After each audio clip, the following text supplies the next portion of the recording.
Hi, my name is Rubin Gonzalez, and I'm residing in the Bronx at the moment, but I'm a longtime resident of Harlem.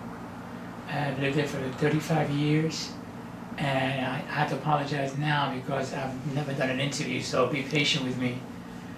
And I want to tell you the story of my life and what inspired me to do the artwork that I do, which I think is unique. I've seen other people do it, but not with the intensity that I do.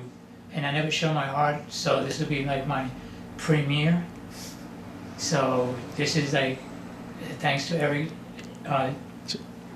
Jones, that he took interest in me and wants to document my work, which I appreciate, and I hope you find it interesting. One. And I'm showing you some pictures of me when I started in high school. This is me in my first year of high school. My friends would call me Indio. And then this is me my high school year. And people thought I was cute, but I never considered myself to be much of a good-looking guy because I was raised ugly by my brothers and sisters. And it kind of was a blessing in disguise because I never developed that personal ego of appearance. I always consider myself more important to have inner beauty than outer beauty. So it worked on my part, even though I suffered a lot as a child with it. I was very shy. I'm still shy, but I learned to get over it because shy people just hold up the wall. They don't shake the room. So I got out of that, and this is me when I was in my 40s. And I was being very creative. I started doing my Refuge art and stuff that I would find. And being creative, they didn't have much money to buy material, so I just made art with whatever I found. And I utilized anything I found, glass, metal, wood, mostly wood. And some of my friends would donate paintings and brushes to me. And I had a good thing. I did a collection of, I could show you the collection of faces I do. And these pieces that I did, they're from my collection of Harlem heroes. This is a handmade sculpture of Shaka Zulu. And I've done a lot of these and I made pretty good money with it. Mostly doing famous African Americans like Malcolm X, Mandela, Martin Luther King, Sojourner Truth. I always promoted the positive image of being from Harlem, of black culture, and I learned more about black culture than I did about my own because they just don't teach you in school. I mean, even now you find it difficult learning black culture. Forget about Puerto Rican culture. Everything is Western. Now the big thing is Asian art, Middle Eastern art, but the indigenous people here, they have to promote themselves. The Caribbean people have to promote themselves. Black people have to promote themselves. So I just said I'll just do a little bit of each. Caribbean, Black, Native Americans, and that's what I've done. I promote the image of Americans who are not promoted by the general American culture, especially in education. And that's my feeling about that. And I'm going to introduce you to my newfound family of my own creation. And this is one is called Mother to Be. I made it out of Refuge pieces again I found. She's supposed to be pregnant, and I think she's a very pretty woman. And this is Dan. He's supposed to be a chubby little mischievous boy, always getting himself in trouble. And this is his sister Samantha, who I named it after my niece. And this is the boy with the bird, who's really me, because I got the big head. Tato, that's what they call me when I was a child. And I name it Boy with Bird. And then these I just designed the pieces from pieces that fit. I didn't really make a big effort, because as long as I have the pieces, they kind of like make themselves. I just got to put them together again, like a wooden Frankenstein. And then this is a piece that I found and I started making from driftwood and pieces of glass that I have been collecting throughout the years. And I think it looks nice if you put a nice light to it, like a direct light.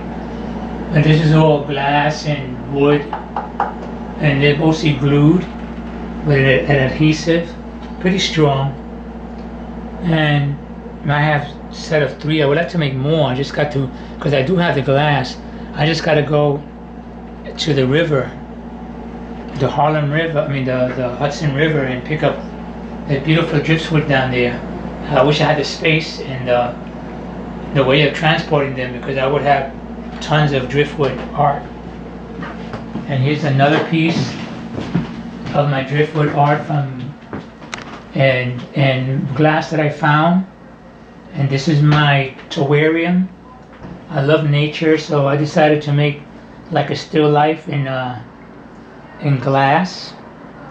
And this is my angel, the messenger. He has a message in that box, which you could put anything in there as a message. And these are my abstract paintings that I've done. I also do abstract. I love abstract because it frees my imagination. I don't have to follow a portrait or any imagery. Just let my mind go free, and and this is drug free.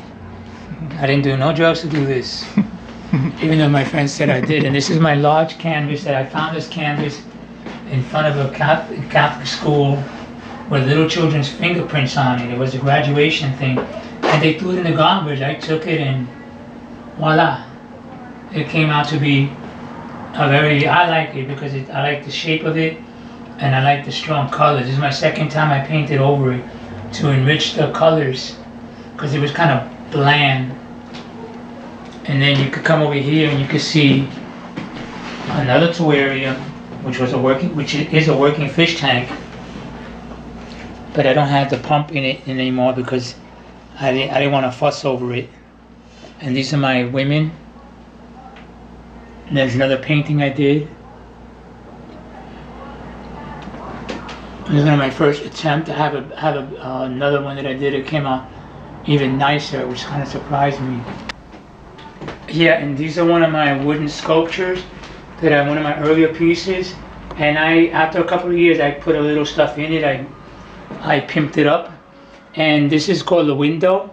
And these are all pieces that I found. And a lot of my pieces have little hidden compartments for savings or for leaving messages. And it's just, I like it because it's the total piece. It's framed within one square. And the contrast of dark and light woods, it has good balance. So this is like stuff that I like to do, because this is all Refuge. It takes me a while to design them, but it takes me longer to put them together, because I have to take it apart, screw this piece in, then put it together again, then take it apart, so I can get the organization of it. So it's kind of complicated for me to explain the process, but the designing is not the problem. It's putting it together is the problem. And this is what I call, I did this one in 22 years ago, and this is called Funny Money. This is my rendition of, if I could design money, I would design it like this, much colorful, more gay, as you call it. And I just like the color combinations. And these are done in watercolor. And if you go into my bedroom, you can see more sculptures. This is another piece that I did, and this is just painted wood that I composed in this form. This is a tabletop, and the center of this is in another piece. I took the center of the tabletop off, and that's part of another piece. And these are, again, pieces I found. And this is from a coat rack. These are pieces of wood, plates. These are shower curtain rings. I painted them, and my concept in this is to learn color textures, and combinations of color, because I always thought myself to be bad with color, but sometimes I surprise myself. And here's my, excuse the mess in my room, but the maid is not in today. I gave her the day off. And this is pieces of art that again I found. And again I pimped this one up because I put a lot of little things in it.